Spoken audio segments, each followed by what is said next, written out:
জামাত ইসলামী যে কেউ শরিয়া আইন করবে না বলল, আমেরিকা অনেক খুশি হয়ে গেল। এই শরিয়া আইনের প্রতি তার মুসলিম বিশ্বের প্রতি শরিয়া আইনের প্রতি মার্কিনীদের যে একটা মার্কিন যুক্তরাষ্ট্রের একটা ঘৃণা, একটা বিদ্বেষ, তার প্রমাণ তারা দিয়ে দিয়েছে। তারপরেও মুসলিম বিশ্ব কিন্তু মার্কিন যুক্তরাষ্ট্রের চামচামি ছাড়া, তেলামি ছাড়া চলতে পারে না। সবকিছুই আমাদের আছে। তারপরেও কেন আমরা মার্কিন যুক্তরাষ্ট্রকে তেল দিই? কালকে যেটা উঠেছে যে জামাতের সাথে ভালো সম্পর্ক চায়, এটা কূটনৈতিকভাবে একেবারে নরমাল নরমস।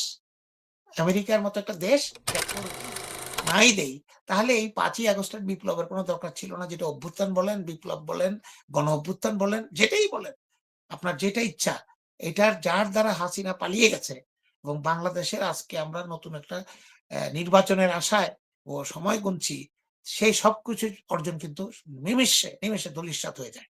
থাকেই না। তাহলে হাসিনাকে এখানে হ্যাঁ, ভোটও যদি না দেই, না ভোট দেই, তাহলে হাসিনাকে এখান থেকে বিতাড়িত করার কি দরকার ছিল? হাসিনা তো ভালোই চালাচ্ছিল দেশ। এক হাতে চালাচ্ছিল। যে কথা বলবে সেই গায়েব। যে প্রতিবাদ করবে সেই গায়েব। কেন ভোট নাই। আমি পছন্দ করে দিব যা জিতবে সেই ভোটে জয়ী। আমি যাকে সাইন করব সেই মন্ত্রী, সেই মিনিস্টার, সেই রাষ্ট্রপতি। তো এর থেকে তাহলে এরা পরিত্রাণ হলো কোথা থেকে? চেঞ্জ হলো কোথা থেকে? তাই আমি বিএনপি সহ বাংলাদেশের সকল গণতন্ত্রকামী মানুষ যারা ৫ই আগস্টের এই বিপ্লবের সাথে জড়িত ছিলেন এবং ১৭ বছর ধরে যারা লড়াই করেছেন, শেখ হাসিনার বিরুদ্ধে লড়াই করে অনেকে মারা গেছেন, অনেকে গুম হয়েছেন, অনেকে নির্যাতিত হয়েছেন, জেলে গিয়েছেন।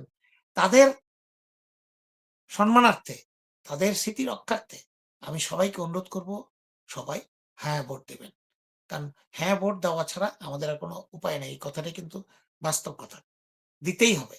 আমি জামাত ইসলামীকে পছন্দ করি না ওইজন্য না ভোট দেব, এটা ভুল। এটা আমাদের দেশের জন্য ভুল। আর জামাতও বিএনপিকে পছন্দ করে না এখন প্রতিপক্ষ হিসেবে তারা বলবে যে, "না ওরা হ্যাঁ দেয়, আমরা না দেব।" না। সবাই মিলে এই প্রফেসর ইউনূস যে সরকারটা যেটা চলে যাচ্ছে, তত্ত্বাবধায়ক সরকার, অন্তর্বর্তী তাদের যেই কথাটা, সবাই মিলে বাংলাদেশটাকে একটা রাইট ট্র্যাক এ এই ট্রেনটাকে উঠাতে হবে। এবং এর সাথে সবাইকে লাগবে। কেউ যেন আমরা এই হ্যাঁ ভোট, না ভোটের জিনিসটাকে যেন নেগলেক্ট না করি। আমরা এটাকে যেন উপেক্ষা না করি এবং এটাকে যেন ছোট মনে না করি। এটা খুবই গুরুত্বপূর্ণ। এটা যেন কোনোভাবে আওয়ামী এবং দোসর এবং জাতীয় পার্টি তাদের দ্বারা যেন এই ভোট যেন প্রভাবিত না হয়ে, না ভোট যেন কোনোভাবে যেন বাংলাদেশের জয়ী হতে না পারে। এটা কিন্তু আমাদের প্রত্যেকের ইমানি দায়িত্ব আমি মনে করি। এবার আসি আপনি ইউনাইটেড স্টেটস এর কথা বলেছেন। দেখেন, ইউনাইটেড স্টেটস অফ আমেরিকা কিন্তু এমন একটা দেশ, আমার খুব পাশের দেশ। কানাডার সাথে এখন কিন্তু অনেক তাদের আমাদের প্রবলেম চলছে। বিশেষ করে পাগল, আধা পাগল, পূর্ণ পাগল যাই বলেন ট্রাম্প সাহেব কিন্তু পাগল হলেও উনি দেশের জন্য কিন্তু ভালো। সে কিন্তু তার দেশের জন্য হুম, খুব ভালো। তো প্রত্যেকটা দেশের প্রেসিডেন্ট বা তাদের প্রধান কিন্তু ট্রাম্পের মতো হওয়া উচিত। ট্রাম্প যাই কিছু করছে আমরা পাগলামি মনে করছি। কিন্তু সে তার দেশের জন্য করছে। সে দেশের জন্য সে অন্য দেশ দখল করার চেষ্টা করছে। দেশের অঞ্চল বাড়ানোর চেষ্টা করছে। দেশের জন্য তেল ভেনেজুয়েলা দখল করে নিয়ে তেলটা নিয়ে নিচ্ছে। দেশের জনগণকে ভালো কিছু দেওয়ার জন্য বিদেশী যারা আছে এখানে অবৈধ তাদেরকে বের করে দিচ্ছে। তাদেরকে থাকতে দিচ্ছে না। তারপরে বিভিন্ন দেশে ট্যারিফ দিচ্ছে যাতে করে আমেরিকার অনেক লাভ হয়। আমেরিকার বিজনেস গুলো যেন ফ্লারিশ করে। সে তার দেশের জন্য করছে। কিন্তু আমাদেরকে দেখতে হবে এই দেশটা অন্য দেশের জন্য যখন করে তাদের স্বার্থে করে নাকি ওই দেশের স্বার্থে করে? আপনাদেরকে এটা বুঝতে হবে মার্কিন যুক্তরাষ্ট্র নিজের স্বার্থ ছাড়া ১ পা ১ ইঞ্চি আগায় না। তারা জামাত ইসলামী কেন? বাংলাদেশের যদি আরো কোন দল থাকে যেটা মার্কিন যুক্তরাষ্ট্রের স্বার্থবিরোধী কাজ করেছে সবসময়, তারাও যদি ক্ষমতায় আসে সুযোগ থাকে, তারা তাকেও সাপোর্ট দেবে। তারা সবসময় এই কাজগুলো করেছে বিশ্বব্যাপী। আপনি আফগানিস্তানের কথা যদি উদাহরণ দেই, জনগণ যারা আমাদের নতুন প্রজন্ম অনেকে জানে না। আফগানিস্তানে তারা যেটা করেছে সেটা অভূতপূর্ব এবং তাদের স্বার্থ তারা যেকোনোভাবে তাদের স্বার্থ তারা রক্ষা করবে। আফগানিস্তানে যখন সোভিয়েত ইউনিয়ন ৭৯ সালে যখন আগ্রাসন চালালো, তৎকালীন সোভিয়েত ইউনিয়ন এখন রাশিয়া, তখন কিন্তু এই যে মুজাহিদিন যারা সোভিয়েত ইউনিয়নের বিরুদ্ধে যুদ্ধ করেছে আফগানিস্তানের পক্ষে, মুক্তিবাহিনী বলেন আরকি মনে করেন। তাদেরকে কিন্তু পাকিস্তানের মাধ্যমে মার্কিন যুক্তরাষ্ট্র অস্ত্র, পয়সা, টাকা, কড়ি সব দিয়েছে। আবার যখন সোভিয়েত ইউনিয়নকে বিতাড়িত করার পরে এই মুজাহিদিনরা যখন ক্ষমতা নিল, তারা যখন তালেবান হয়ে গেল, তখন কিন্তু মার্কিন যুক্তরাষ্ট্র তাদের এগেইনস্টে চলে গেল সাথে, সাথে। আমি তো তাদেরকে তৈরি করেছি। তালিবান তৈরি করেছে মার্কিন যুক্তরাষ্ট্র, সিআইএ। এই তালিবান হয়ে গেছে তাদের সবচেয়ে বড় শত্রু। এটা আমরা দেখেছি বিশ্বের বিভিন্ন দেশে। তাই বাংলাদেশে এর ব্যত্যয় হবে বলে আমি মনে করি না। জামাত ইসলামী যে কেউ শরিয়া আইন করবে না বলল, আমেরিকা অনেক খুশি হয়ে গেল। এই শরিয়া আইনের প্রতি তার মুসলিম বিশ্বের প্রতি শরিয়া আইনের প্রতি মার্কিনীদের যে একটা মার্কিন যুক্তরাষ্ট্রের একটা ঘৃণা, একটা বিদ্বেষ, তার প্রমাণ তারা দিয়ে দিয়েছে। তারপরেও মুসলিম বিশ্ব কিন্তু মার্কিন যুক্তরাষ্ট্রের চামচামি ছাড়া, তেলামি ছাড়া চলতে পারে না। সবকিছুই আমাদের আছে।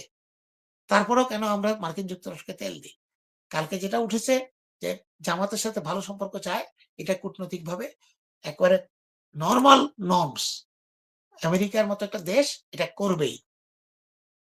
তবে এই মুহূর্তে আমি যে কথাটা বলতে চাই, গতকাল বোধহয় আমাদের ইউনিট সরকারের যে পররাষ্ট্র সচিব আছেন, পররাষ্ট্র উপদেষ্টা তৌহিদ হোসেন, তার একটা ইন্টারভিউ কিন্তু নিয়েছে ভারতের একটা চ্যানেল কিংবা বিবিসি হিন্দি।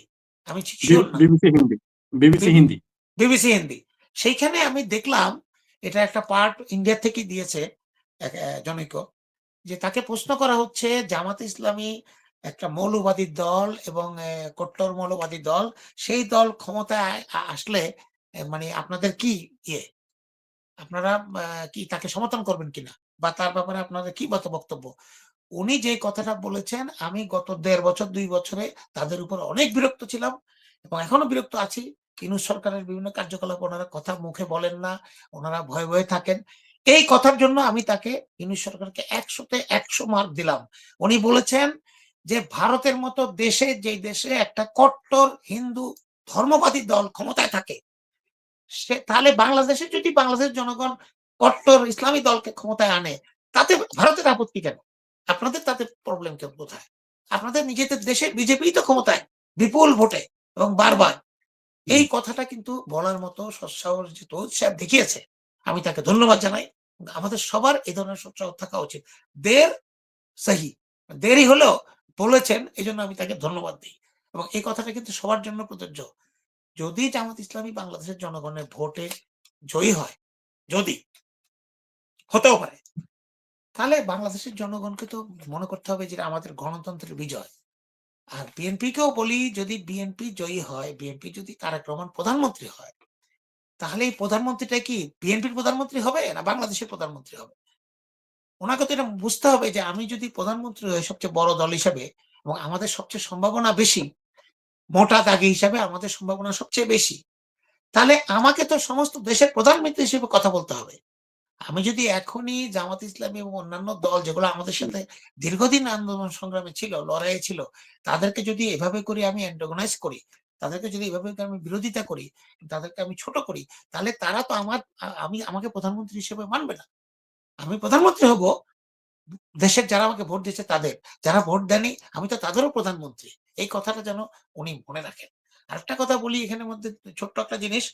যখন আশুগঞ্জে না সরাইলে যেটা হলো, ব্রাহ্মণবাড়িয়ার যে সভাটা হলো, সেখানে আমি দেখলাম, সে ভিডিও দেখলাম যে আমাদের চেয়ারম্যান তারেক রহমান, উনি উনার ডান পাশে জুনায়েদ আল হাবিব, ওই যে ব্রাহ্মণবাড়িয়া ২ না ব্রাহ্মণবাড়িয়া ৩ মনে হয়। সরাইলের যে এমপি পদপ্রার্থী, ব্রাহ্মণবাড়িয়া ২। ব্রাহ্মণবাড়িয়া ২। ব্রাহ্মণবাড়িয়া ২। আর ওইদিকে হলো বাঞ্ছারামপুরে যে ব্রাহ্মণবাড়িয়া ৪ না ৫ বোধহয় ৫, ওই যে জুনায়েদ আল সাকি, ২ টাই জুনায়েদ।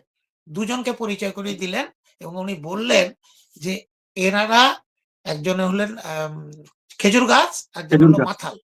তারা কিন্তু আমাদেরই প্রার্থী। আমাদের সাথে ওনারা আন্দোলন সংগ্রামে নির্যাতিত হয়েছেন এবং আমাদের সাথে ওনারা ছিলেন। সেইজন্য ওনারা আমাদেরই প্রার্থী। তার ঠিক পাশেই, ওনার ঠিক ডান পাশেই মানে জুনায়েদ আল হাবিবের ডান পাশেই বসা ছিলেন আমাদের কসবা আখড়ার যিনি মনোনয়ন পেয়েছেন, সাবেক এমপি মুশফিকুর রহমান সাহেব।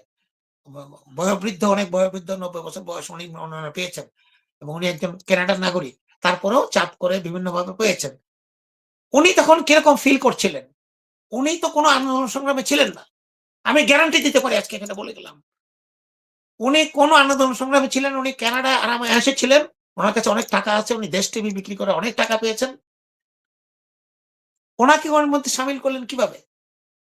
আন্দোলন সংগ্রামে থাকার কারণে জুনায়েদ আল হাবিব আর জুনায়েদ সাকি অন্য দল থেকে আমরা তাদেরকে দিয়েছি, আমাদের সাথে সংগ্রাম করেছে। আর আমাদের দলের মধ্যে যারা সংগ্রাম করেছে তাদেরকে আপনারা বঞ্চিত করলেন। যারা গুম হলো, যারা অত্যাচারিত হলো, যারা ৬-৭ বছর ধরে কষ্ট করলো, সেই লোককে তো আপনি নমিনেশন দিলেন না। দিলেন কাকে? যার কাছে টাকা আছে, যে আইনকে ব্যবহার করে চাপ দিয়ে সচিব ছিল, সবকিছু দিয়ে আপনি তাকে নমিনেশন দিলেন। এটা আমার কাছে দুঃখ থেকে গেল যে আমরা আমাদের দলের লোকদেরকে মূল্যায়ন করতে পারলাম না। এই ছোট্ট একটা জিনিস কিন্তু আমার দুঃখ থেকে যাবে। তারপরেও দলের প্রতি আমরা শ্রদ্ধাশীল, দলের নিয়মের প্রতি শ্রদ্ধাশীল। তাহলে শেষ দল পর্যায়ে আছি। ধানের শীষ তাকে দিয়েছে এবং উনি এটাও বলে দিয়েছেন, আমাদের প্রার্থী যারা ছিলেন আমি যাদের সমর্থন করতাম, কবির আহমেদ ভূঁইয়ার কথা বলে দিয়েছেন উনি নিজে দেখা করে, তার সাথে দেখা করেছেন কবির আহমেদ ভূঁইয়া তার পরিবার সহ। উনি বলেছেন যে তাকে কোনো হয়রানি করা হবে না এবং সমস্ত কমিটিগুলি থাকবে, কমিটিগুলি তার নেতৃত্বে হয়েছে, ওগুলো থাকবে এবং উনি ধানের শীষের পক্ষে এবং বিএনপির পক্ষে আমাদের যে নীতি আছে, যে ম্যানিফেস্টো এর ব্যাপারে কাজ করে যাবেন। এই ব্যাপারে যেন সবাই যেন সচেষ্ট থাকে এবং তাকে যেন কোনো তার সমর্থকদেরকে, বিএনপির সমর্থকদের কোনো হয়রানি, কোনো চাপ, কোনো প্রয়োগ না করানো হয়। আমরাও এটা সবার প্রতি অনুরোধ করব। সবাই যেন বিএনপির শত্রু হিসেবে না দেখে। এটাই সবাইকে অনুরোধ করব।